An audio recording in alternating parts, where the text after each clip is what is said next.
particularité du mobile, c'est que c'est l'objet numérique qu'on renouvelle le plus souvent. On le renouvelle tous les 2,5 ans et du coup, ce renouvellement très rapide a un énorme impact environnemental parce que, comme je vous l'ai dit, 80% de l'impact numérique est lié à la fabrication de l'appareil. Plus on renouvelle l'appareil, plus on a d'impact. Avec ce que je viens de vous dire, lucrativité limitée, écart de salaire réduit, on garantit un impact social et un intérêt général. On nous présente souvent comme David contre Goliath, mais pour l'instant, on y va tranquillement et voilà, plus on sera nombreux, plus on aura de l'impact. Voilà.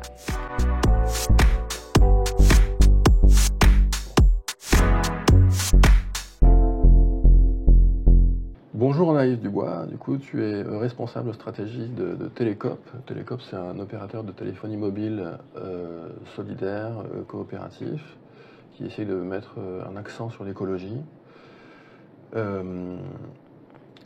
Pour rappel, les émissions de CO2 de numérique dans le monde c'est 3,8%. Le renouvellement matériel des téléphones contribue à cette pollution-là. Est-ce que tu peux nous donner quelques chiffres justement sur l'impact de la pollution numérique ? Alors en effet, comme vous venez de le dire, l'impact numérique... On peut se tutoyer si tu veux. Ah, on peut se tutoyer, ok. Sauf si tu préfères qu'on... Non, il n'y a pas de souci. Comme tu viens de le dire, l'impact du numérique, il est entre 3,5 et 4% selon les études, ARCEP, ADEME, Shift. Mais la particularité du numérique, c'est que c'est le secteur qui est en croissance exponentielle en termes d'émissions de gaz à effet de serre, parce que croissance des usages. L'impact environnemental numérique, il est lié à deux aspects. Premier aspect, c'est la fabrication des objets en eux-mêmes. Donc c'est 80% de l'impact, la fabrication de l'ordinateur, du téléphone, mais aussi la fabrication du data center, etc. Et 20% est lié à l'usage. Donc c'est vraiment l'énergie dépensée dans les data centers, mais aussi l'énergie dépensée pour faire fonctionner son mobile, son ordinateur, pour utiliser sa 4G, pour utiliser sa fibre, etc. Donc ça, c'est l'impact global du numérique. Pour l'impact mobile, on n'a pas de chiffre exact de l'impact mobile. Par contre, ce qu'on sait, particularité du mobile, c'est que c'est l'objet numérique qu'on renouvelle le plus souvent. On le renouvelle tous les 2,5 ans et du coup, ce renouvellement très rapide a un énorme impact environnemental parce que, comme je vous l'ai dit, 80% de l'impact numérique est lié à la fabrication d'appareils. Donc, plus on renouvelle l'appareil, plus on a d'impact. Avec surtout sur le mobile, un très fort ancrage en tout cas sur la surconsommation, c'est-à-dire que dès qu'un nouveau mobile arrive, même si l'ancien est encore valable, les gens ont tendance à vouloir le dernier modèle, à changer, etc. En effet, le chiffre là-dessus de renouvellement, alors que l'appareil fonctionne déjà, il est de 88%. C'est-à-dire que 88% des Français renouvellent leur téléphone alors que leur ancien fonctionne encore. Et ça, c'est lié beaucoup à l'obsolescence marketing. C'est-à-dire qu'on nous fait croire qu'il nous faut le dernier iPhone 14 parce qu'il est mieux que l'iPhone 12. Et c'est lié aussi au modèle économique de nos opérateurs mobiles actuels. C'est-à-dire que le modèle économique de SFR, Free, Bouygues ou Orange, il est lié à la vente de mobiles. Et donc, on va vous inciter tous les 2 ans à renouveler votre mobile pour augmenter le chiffre d'affaires. Du coup, dans ce contexte-là, dans le contexte de la pollution par le numérique et des opérateurs téléphoniques qui effectivement favorisent l'obsolescence et le renouvellement des téléphones, comment Télécope se fait une différence et quel est leur objectif, votre objectif à Télécope ? Alors, on a l'objectif d'adresser l'ensemble des enjeux liés au numérique. Donc, l'enjeu environnemental, mais aussi l'enjeu social, l'enjeu sociétal. Donc, pour adresser l'enjeu environnemental, nos forfaits sont complètement différents d'un forfait classique. Est-ce que tu peux nous rappeler rapidement ce que c'est Télécope avant de partir sur votre modèle ? Donc Télécope, on est un opérateur mobile on propose des forfaits mobiles à destination des particuliers et des professionnels. Et nos forfaits mobiles et notre accompagnement adressent certains enjeux liés au numérique, notamment les enjeux environnementaux et les enjeux sociaux liés au numérique. Et on se positionne comme une porte d'entrée vers un numérique. Pourquoi ? Parce que tout le monde a un opérateur mobile. Tout le monde a un opérateur mobile, reçoit des offres de son opérateur mobile. Et donc, nous, on est un opérateur mobile, mais au lieu de vous envoyer des nouvelles offres, on va plutôt vous aider à consommer différemment le numérique. Donc, comment ça se concrétise réellement ? c'est que nos forfaits sont complètement différents des forfaits actuels sur le marché. Notre premier forfait, qui s'appelle le forfait sobriété, vous payez ce que vous consommez réellement en données mobiles. C'est-à-dire qu'on n'est plus du tout sur des forfaits avec une course à l'échalote au niveau du nombre de gigas. C'est-à-dire 50, 60, 70, 80, 100, 200 gigas. Ce qui n'a aucun sens vu que la moyenne des Français est autour de 10 gigas. Aujourd'hui, mais elle est sans cesse en évolution, en augmentation très régulièrement. Nous, on propose un forfait où vous payez les gigas que vous consommez réellement. Et du coup, c'est plus rentable pour les gens ou pas? Là, ça va dépendre de votre consommation. Finalement, ça va dépendre. Par rapport pour la moyenne des Français, du coup, qui sont à 10 gigas, est-ce que c'est plus intéressant?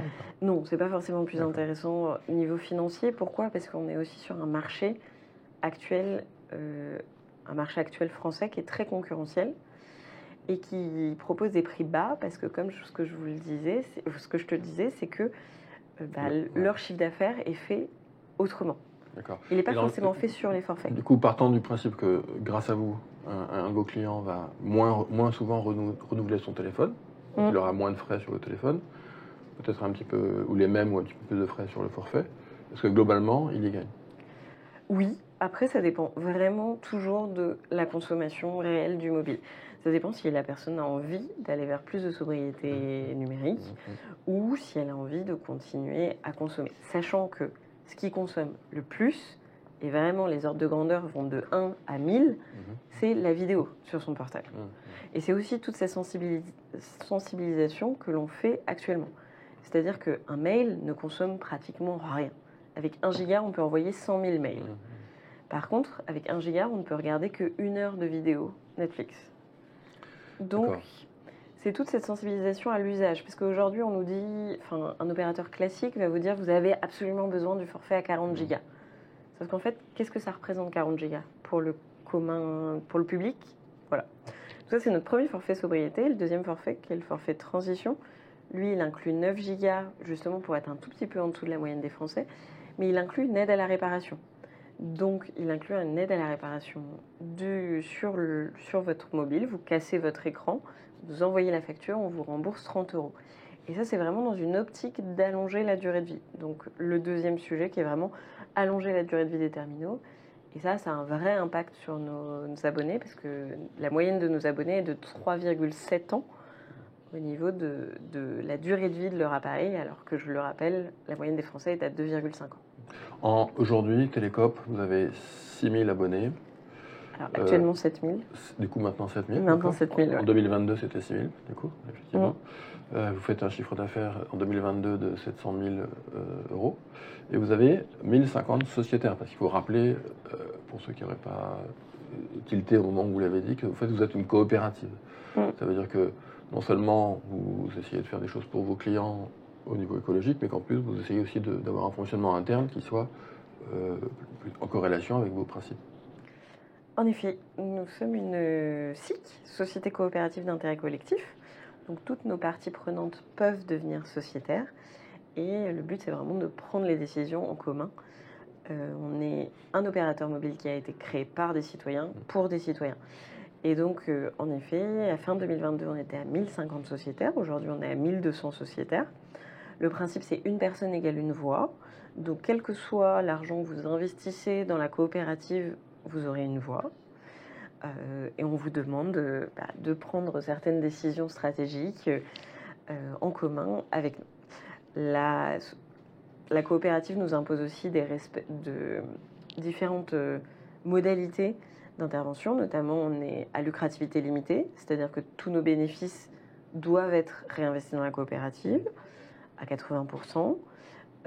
On a aussi une différence de salaire qui est dans nos statuts de 1 à 5, mais dans la réalité, on est plutôt aujourd'hui de 1 à 1,2. Donc on est vraiment sur une différence de salaire très faible et on est vraiment dans le but gouvernance partagée et partage des richesses. Et bien évidemment, il n'y a pas d'actionnaires, donc même les gens qui sont sociétaires, ils ne sont pas rémunérés pour leurs actions. C'est simplement pour pouvoir soutenir. Ils pourront être rémunérés, mais avec, comme 80% des bénéfices doivent être réinvestis dans la coopérative, ça ne sera jamais des rémunérations records. Pas du tout. Ça sera des rémunérations assez faible. Donc votre objectif à Télécope, c'est de privilégier l'écologie et la solidarité. Tu peux développer un petit peu? Oui, alors finalement, avec tout ce qu'on vient de se dire, toutes nos actions sont pensées vers l'intérêt général, à chaque fois qu'on sort une nouvelle offre, qu'on va réfléchir à une nouvelle offre, à une nouvelle à une nouvelle offre mobile, on va y mettre en premier indicateur de performance l'impact environnemental et social. Et ensuite, donc toutes nos actions sont faites dans ce sens-là. C'est aussi pour ça que à la création, ça a été une coopérative, ce qui garantit, ce qui met des garde-fous à cette action-là, parce que avec ce que je viens de vous dire, lucrativité limitée, écart de salaire réduit, on garantit un impact social et un intérêt général. Justement, la justice sociale chez Télécope, ça se manifeste comment? Est-ce que c'est simplement parce qu'en interne, il y a une équité, une égalité, ou est-ce que ça va au-delà de Télécope et des sociétés? Je pense que déjà monter une parce qu'on est quand même considéré comme une start-up, ouais. Monter une start-up dans le secteur de la téléphonie mobile avec ses principes fondateurs de la coopérative, ça traduit une vraie volonté, une vraie envie de justice sociale. On fait partie du mouvement des licornes, avec 2 O, donc les coopératives pour la transition. On fait beaucoup de plaidoyer dans ce sens-là. Aujourd'hui, on est petit, mais le but, c'est de grandir et de conserver ces valeurs-là au cœur même de nos décisions. Et c'est aussi en opposition totale avec les gros opérateurs actuels. C'est-à-dire que les 4 gros opérateurs actuels que tout le monde connaît, Orange, SFR, Free et Bouygues, on est beaucoup plus sur une économie de marché, sur des actionnaires, sur des familles ou des personnes qui monopolisent un pouvoir ou une richesse. Patrick Drahi pour SFR, Xavier Niel pour Free, la famille Bouygues pour Bouygues. Orange est un petit peu différent parce que l'actionnariat est plus dilué. Mais nous, l'idée, c'est vraiment d'être à l'opposé, de proposer un autre modèle complètement différent. C'est eux vos concurrents principaux en France aujourd'hui? Non, on ne peut pas dire que c'est nos concurrents principaux, étant donné qu'on a 7000 abonnés. Déjà, on est sur le réseau Orange. Alors, je voulais te demander, justement, vous avez 7000 abonnés? Oui. Bon, moi, je suis néophyte, je ne suis pas du tout dans la téléphonie. 7000 abonnés, pour moi, ça ne veut pas dire grand-chose en réalité. Oui. Est-ce que c'est beaucoup, c'est pas beaucoup? Pour l'instant, c'est pas assez. Il ne faut pas se mentir. Alors, pas assez, on peut le dire tout le temps, mais est-ce que c'est pas beaucoup ou est-ce que c'est plutôt beaucoup? C'est pas beaucoup en fait. Pour une entreprise qui est née il y a 3 ans, c'est très bien. D'accord. Pour vraiment avoir un impact parce que notre but c'est aussi d'avoir un impact sur le marché des télécoms. Ouais. Donc d'arriver devant les gros et de dire voilà, nous on a construit un modèle et ce modèle il marche. Donc maintenant c'est à vous d'adresser ces sujets-là de sobriété et d'aller dans ce sens-là. Donc nous, ce qu'on considère, en fait, le changement d'échelle est vraiment au moment où on pourra vraiment avoir un impact et faire du plaidoyer dans ce sens-là, ça sera quand on sera à 100 000 abonnés. D'accord. Donc c'est notre but. Notre objectif, c'est pas de grandir pour grandir, c'est vraiment de grandir pour avoir le maximum d'impact sur la société et sur les gros opérateurs télécoms. Et est-ce que vous êtes fixé une échéance pour ces 100 000 abonnés, une date Oui, on s'est fixé l'échéance de 2028. De 2028. On grandit progressivement, on est en croissance. Comme tu l'as dit, on était à 6 000 abonnés fin 2022. Enfin, même pas, en mars 2022, on était à 6 000 abonnés. Aujourd'hui, on est plutôt à 7 000, donc on grandit. Et aujourd'hui, on a grandi sans beaucoup de moyens financiers. Donc là, on fait notre première levée de fonds qui est en titre participatif. Donc le titre participatif, c'est une levée de fonds pareil citoyenne, mais celle-là, elle est rémunérée avec un pourcentage de rémunération. Et cette levée de fonds va nous permettre d'être beaucoup plus connus du grand public pour pouvoir grandir, mais aussi améliorer nos services. Et voilà, c'est pour ça qu'il y a l'échéance de 2028 pour les 100 000 abonnés. Vous faites une levée de fonds auprès des citoyens, du coup? Oui, c'est une levée de fonds citoyenne. Ce sera par l'intermédiaire de l'ITA. Et voilà. Alors, l'ITA, c'est quoi l'ITA? Alors, l'ITA, c'est une plateforme de levée de fonds citoyenne, majoritairement, où certaines personnes morales peuvent investir, Mais le but, c'est vraiment pas de l'investissement classique, quoi. C'est de l'investissement citoyen. Il y a un autre aspect qui intéresse beaucoup on va dire les gens qui essayent de trouver des alternatives aux grandes entreprises de télécommunications, c'est la vie privée. Il y a de l'importance donnée à la vie privée dans votre démarche. Est-ce que tu peux nous dire ce que vous faites pour protéger la vie privée? Oui. Alors en effet, le numérique, il se caractérise par un non-respect de la vie privée, notamment parce que les GAFAM, que tout le monde connaît, Google, Amazon, Facebook, Apple et Microsoft, vraiment contrôlent ce marché-là, la vie privée. Et ils sont partout. Dans toutes les applications de la vie quotidienne, on va retrouver ces GAFAM. Et ils marchandisent la vie privée. En fait, ils marchandisent toutes les informations qui nous concernent, ils les marchandisent. Ce que Télécope a décidé, c'est déjà qu'en interne, on n'utilise pas de GAFAM. Ce qui n'est pas forcément facile pour monter son entreprise, d'utiliser 0 GAFAM en interne. Donc, à part les publicités Google, où on est un petit peu obligé pour se faire connaître, mais tous nos outils internes n'utilisent pas de GAFAM. Et par exemple, si vous allez sur notre site internet, vous verrez, il n'y a pas de cookies. D'accord. Donc, on essaye au maximum de vous demander que les informations essentielles. Quand vous allez souscrire, si vous allez souscrire, on aura juste besoin de votre nom, prénom, date de naissance et carte d'identité. On ne va pas vous demander votre statut socio-professionnel, enfin 15 000 questions qui n'ont strictement rien à voir avec tout ça. Ça, c'est le premier aspect qui est qu'en interne, on essaye d'être exemplaire. Ce n'est pas forcément facile. Et après, on a monté le collectif Fairtech. Et ce collectif Fairtech, il va adresser tous les enjeux autour de votre téléphone, dont un des enjeux qui est le logiciel dans votre téléphone. Aujourd'hui, tous les logiciels, enfin la majorité des gens ont soit le logiciel d'Apple, soit le logiciel d'Android. Sauf qu'il existe des logiciels libres où il y a ce qu'on peut vulgariser comme des Android sans Google. Et on a un partenariat avec eFoundation, qui dépend de Murena. Et donc, on vous propose d'installer ce système d'exploitation sur votre téléphone pour un meilleur respect de la vie privée, parce que c'est finalement, vous avez un téléphone où il n'y a pas Google dedans, ce qui est assez rare.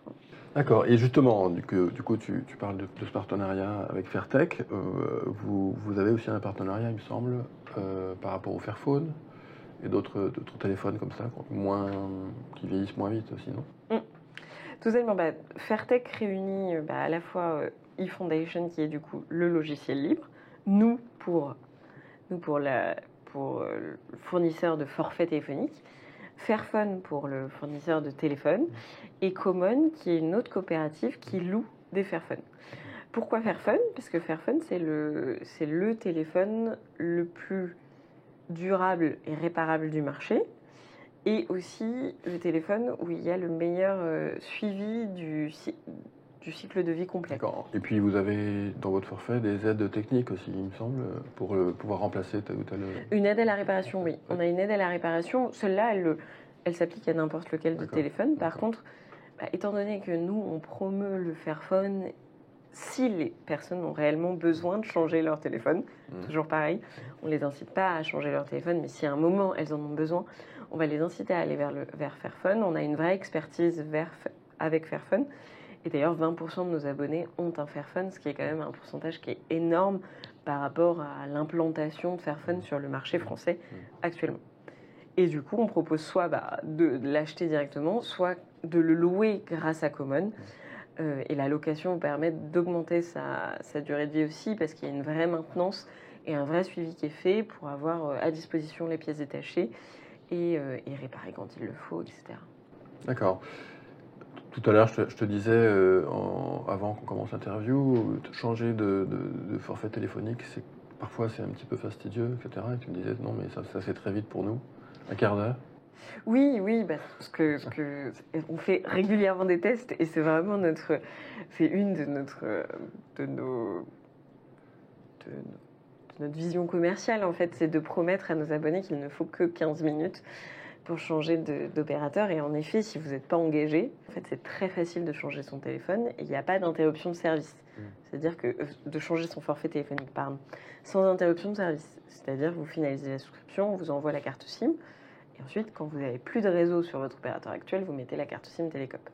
Donc d'un point de vue, en effet, c'est un geste qui est plus facile que d'autres pour changer et pour passer, voilà, pour changer d'opérateur.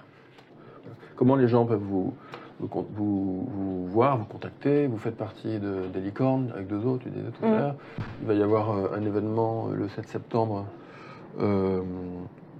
qui est donc une rencontre qui s'appelle L'Onde de COP, dont vous faites partie du coup aussi. Oui. Puisque c'est les licornes qui organisent ça. Est-ce qu'il y a d'autres moments où dans l'année où les gens pourront vous rencontrer? Est-ce que vous avez des endroits avec des pieds-à-terre ou de boutiques comme les autres opérateurs ou pas? Est-ce que c'est tout en ligne? Alors pour l'instant, c'est tout en ligne. Par contre, c'est une vraie volonté d'avoir un réseau physique qui ne se fera pas dans les 2-3 prochaines années, mais qui se fera plus tard. Mais pour l'instant, le plus simple pour nous contacter, c'est telecoop.fr. Et il y a un formulaire de contact et même il y a un chat. D'accord. Mais le chat, ce n'est pas des robots qui vous répondront, c'est vraiment des humains tout de suite. Donc dès que vous avez une question. Et on a aussi une newsletter où vous pouvez vous abonner. Et comme ça, vous pouvez suivre l'ensemble de nos événements. Globalement, on n'a pas que des événements à Paris. On a aussi des événements en région. Donc on en a un petit peu partout en France. Et on a un bureau à Paris, qui est dans le 19e, et un bureau à Rennes. Donc si vous voulez passer nous voir, vous êtes toujours les bienvenus. Anaïs Dubois, du coup, merci beaucoup d'avoir répondu à mes questions. Okay. Je rappelle aux gens qui vont regarder la vidéo qu'il faut s'abonner pour nous soutenir, mettre un pouce pour diffuser la vidéo. Merci beaucoup encore. À bientôt. Merci.